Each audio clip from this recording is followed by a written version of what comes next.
زما ډېر خوښ دی ځکه چې دوی موږ له فایده راکوي. ګوره تا له کم کس فایده درکوي نو هغه له به هم ته فایده ورکوې که نه. اګر دې موږ هم دا بوټي کرو الحمدلله ما هم یو 3-4 بوټي کرل دي هغه اوس غټ شوي هم دي. شیطان رجیم بسم الله الرحمن الرحیم لا اله الا الله محمد رسول الله صلی الله علیه وسلم. کتونکو سلامونه، زما نوم محمد ابوبکر بختیار خان دی. نن زه تاسو څنګه کتلی شئ دا روژه ده، په دې کې به خلکه ډېر خلکه لوډو به کوي، تاشونه به کوي، دا نور ګیمونه وغیره به کوي او څه خلکه به هغه نیکبخته به یایي ته به ثواب وایي د دې روژې فایدو چې ته هغې به منځونه کوي، نفلونه کوي. ای سرې سرې مونږ بوټي کرو. څنګه تاسو ته پته بوټي کرل یو صدقه جاریه ده.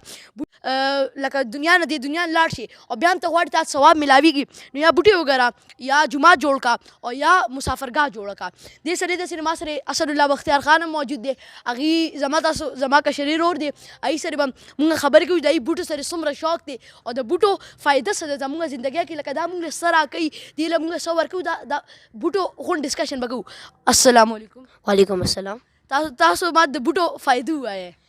بوټي د کاربن ډای اکساید انهیل کي ذات چې کوم د ټول نه هارمفول دغه د ایر دی انهیل کي او بیا موږ له اکسیجن را پرووایډ کي. بوټي دا یو ایډوانټیج دی.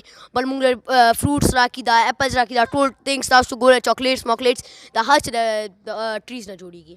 اصل الله ستاسو د بوټو سره شوق څومره دی؟ ستاسو بوټي خوښ دي که نه؟ زما ډېر خوښ دی ځکه چې دوی موږ له فایده راکوي. ګوره تا له کم کس فایده درکوي نو هغه له به هم ته فایده ورکوې که نه. اګر دې موږ هم دا بوټي کرو الحمدلله ما هم یو 3-4 بوټي کرل دي هغه اوس غټ شوي هم دي. نو تاسو دا کم خلک چې بوټي کټ کوي د دې باره کې تاسو څه ویل غواړئ؟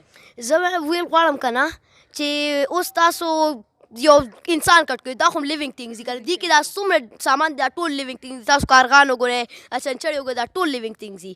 مطلب تاسو یو انسان کټ کوئ تاسو ته به څنګه لګي؟ تاسو اوس یو انسان کور کټ کوئ. زه الله پاک به د هغې جهان کې به ته حساب اخلي هغې کور به خوا کټ کېږي نو. او د بوټو خوبصورتي څنګه جوړي؟ بوټو خوبصورتي شته که نه؟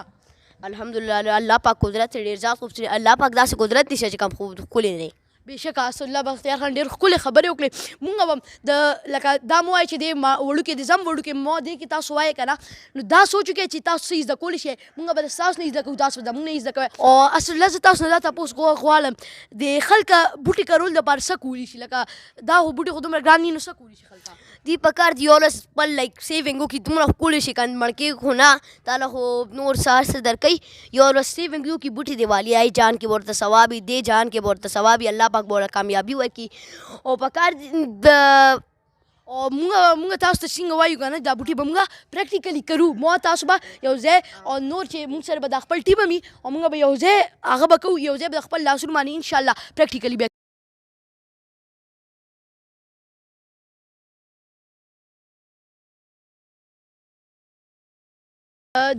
چې اصله د دې بوټو سپیسیفیکیشن راکړې دا کم یو بوټي دي؟ دا لاچي دي او دا نختر دی.